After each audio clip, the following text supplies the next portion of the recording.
Okay, hello again. This is Lomé, Togo, the capital of Togo, and we're here talking about debating in Africa, about using apologetics and polemics. Can you define those two words for people? Yeah, so apologetics would be to defend the Christian worldview, defend the Christian faith against the attacks on the theology and the understanding of Christianity. And then polemics, of course, is to deconstruct the opposing worldview that you believe is false. So polemics would be to deconstruct Islam if we're talking about in a debate between Islam and Christianity. Now, can you tell he is the theologian and I'm the practical guy? So let me make it in simpler terms. Apologetics is like a football team. You have your defensive line. You need to make sure that they don't score against you. That's apologetics. We do that pretty good in Christianity, and we have quite a few courses in apologetics in most Bible schools. Yeah. Seminaries have course in apologetics. Polemics is going the other direction, all right? It's a confront. These are the Lionel Messis. These are the Cristiano Ronaldos.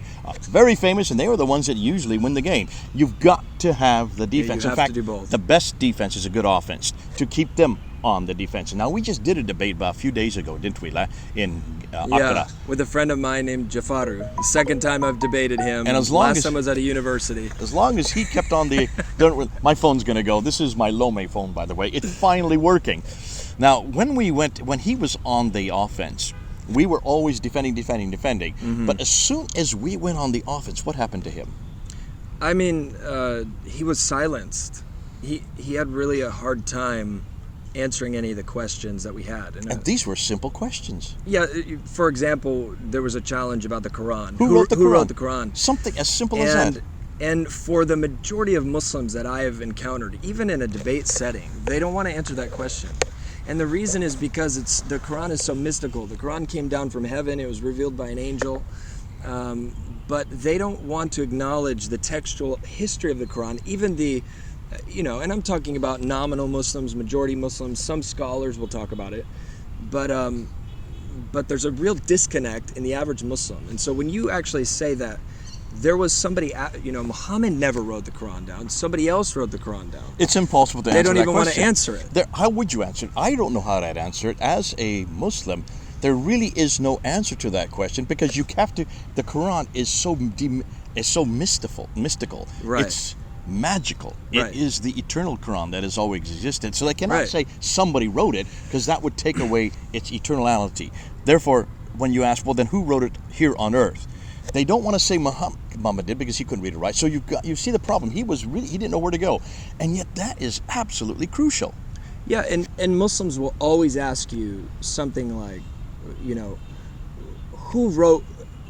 We don't have the Gospel of Who's Jesus. Matthew? Who's Mark? Who's Luke? Who's John? Was Matthew a prophet? That's right. And this is what I always say to Christians, because when Muslims are arguing about you can argue all day long that we have so many manuscripts, right? We have so many manuscripts of Matthew that the text is proven and historically accurate, right? Yeah. But they don't care about that. No. Because Matthew wasn't a prophet. That's right. So who's Matthew and et cetera, et cetera? They want the gospel of and Jesus. So you came out with, well, I'll tell you who wrote it. His name is Zayd ibn Thabit. Who is he? Well, that's the point. You push it back in their court. You say, well, who wrote down the Quran? Muhammad didn't write down the Quran. His followers did after he died. Years after he died. And who gave them the right? Was Zayd ibn Thabit, was he a prophet? And was Muhammad even there when he wrote it? Was he, and could he write an inerrant text? There you go. Because Muhammad never wrote it down. And then the historical, the story, the Islamic story, which I know has come under a lot of criticism, but the Islamic story is that they had to gather it off of parchments and bones, and so people's memories. If they had it fully memorized and it was perfectly preserved, why did they have to gather all these? And then why did they have to then redo it 20 years later under Uthman? Now, this whole thing of going on the offense, defense, we're really good at it. We have all the defense because we're well practiced in it. We don't teach offense, do we? In fact, the word, for most of you who are listening to this, you've never heard this word polemics. Do you know of any school that teaches Islamic polemics anywhere in the States or in Europe or anywhere? No, I think that you have to learn it. You have to get it from guys who are doing it, like you. Founder course of apologetics and polemics. Yeah. We're the only ones teaching it, and we're taking it in 21 countries. But this cannot be taught in any institution. Why not? Because of political correctness? No. I don't know. It's why. because of safety. Oh, sure. It's safety. Sure, yeah. When we were there in Lomé in Togo, I remember they could not let us even talk about what we were doing there at that institution. I won't say the name, but we couldn't even do it at that institution because of the fear that if Muslims found it, they would target that institution. So Right. it is a liability that we have, but yet we still need to teach it, don't we? We absolutely do. We need to know. You know, I think of the testimony of Nabil Qureshi. Yeah.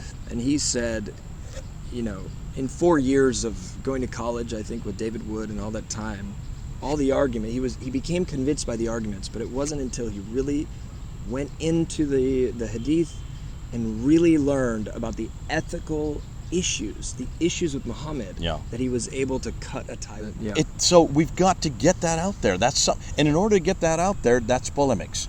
You're going to have to go on the offense. Now, do you do that in your debates? Yeah, it depends on the context. I do. There's a kind of polemic. You know, you can go after Muhammad in different areas, right? Yeah. But there's steps to it. You know, if you question the Quranic narrative, that's one polemic. That's softer than saying, you know, Muhammad had an issue with ethics. He gives himself the ability to have as many wives as he wants, including his, his. Yet the Quran says you can only relatives, have 4. right? And yet he has 12 or 11 or 12. He doesn't even follow his own Quran. And then his marriage of Aisha and all those things. But those are very sensitive issues. So if you're going to go in a debate where you're with many Muslims, you don't want to just hammer them immediately with that because of the reaction. So you have to have discernment of who you're talking to, when and where and how to do it. Let me ask you this then. When you start your debates, when you plan them. And the other thing I'll say is, when you introduce the gospel, again, the gospel is a confrontation to Islam. So if you can show the Quran's narrative about the death of Jesus is so ridiculous. Right. It's based on one verse. It's unclear. It's against all historical testimony. So we did that with Jafaaru. And here you have an opportunity to dismantle the Quran by showing that it's completely antithetical to history. At the same time, it's unclear. Well, we showed it's internally contradictory, and at the same time, exactly, and at the same time, you're sharing the gospel. So essentially, the gospel is a polemic against Islam, and that's because, again, Islam comes after saying that it came to confirm the previous scriptures, but then it contradicts them. Yeah. And so you can show that contradiction. And Jesse, we've done that in the previous video that we just did. In this one, we already confronted the 5 verses in chapter 4, chapter 5, and chapter 6 that completely misconstrue who Jesus is, construe who he was and what he did. We've already showed that in the crucifixion, chapter 4, verse 157, how there's an internal contradiction with chapter 19, verse 33. We've already shown how the Quran itself, and we've said this many times, the Quran does not say that our Bible is corrupted at all. There is no idea of corruption in the Quran or in the traditions. Exactly. So you can use it, but we have to learn these things. Where do you learn this kind of material like this that we're just passing around? Because for people watching this, they've never heard this before. Yeah, so for me, it's been a journey of 10 years of when I first got to Africa, God calling me, giving me a heart to reach Muslims. That was my calling. And so I went to a mission school, but I didn't really learn any of this stuff in the mission school. Or at least at that time, I wasn't cognitive, I didn't know enough to glean from it all these things. But then over time, doing debates and interacting with Muslims on the street level, you get to understand what they think, and what their arguments are against the Bible and all those things. And so it's been a process and a learning experience over the last 10 years of interacting with Muslims. For those who are watching this, I just want to encourage you, what you're hearing right now. Don't think that you have to create the book. You're not. Listen, nothing has been written on Islamic apologetics or Islamic polemics yet. But those of us who've gone before, Jesse's had 10 years, I've had 37 years. None of us, either of us, I didn't have any book to go to. There was nothing written on how to answer these questions. It took me 25 years of week after week going down every Sunday, getting up on that ladder there at Speaker's Corner, hearing what the questions were, and our team coming together and actually putting together the answers. Right. We're going and we're ahead of you, and we're going to be able to share that with you. So you need to come alongside Jesse. You need to hear what he's doing. We're going to end this part of this segment here before it gets too dark anymore. Right. But can you see why this, not only defense, but also going on the offense? We've got to take the battle to them. We've got to take the question. The reason why is that Christianity doesn't have near the problems that Islam has.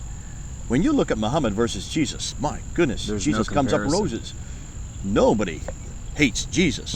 In fact, I get this all the time. We love Jesus. Why don't you love Muhammad? There's the problem. Give me about an hour. I'll tell you why. When I have a problem with Muhammad.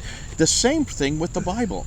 The Bible stands up to every criticism. Islam has just begun. We're just beginning to get into that. So come along with us. Listen to what Jesse's doing. Let him be your teacher, because he is actually doing it in situ. He's here in Africa. He's becoming really one of the prime debater here in Africa. We've even asked him to come down here to do these debates down here in Central and Western and Southern Africa. Lot to do yet, Jesse. You have a lot of years ahead of you, but God bless you. I'm so glad. I'm the old one. This is the new product, and okay? Here you got two generations. I'm thankful to God for Jay, because, how did we learn this? We went online and we saw how you guys were answering it, and you and others. Yeah. And no one else, they don't teach it in schools. There's nothing being taught. So you literally have to, through experience and through research of those who've gone before, like you've paved the way for us. Well, God bless you. Yeah. So good to have you here in Lomé, in Togo, sorry. By the word, that means alley, to go. They got that all mixed up. In Togo, the country. Jesse and Jay.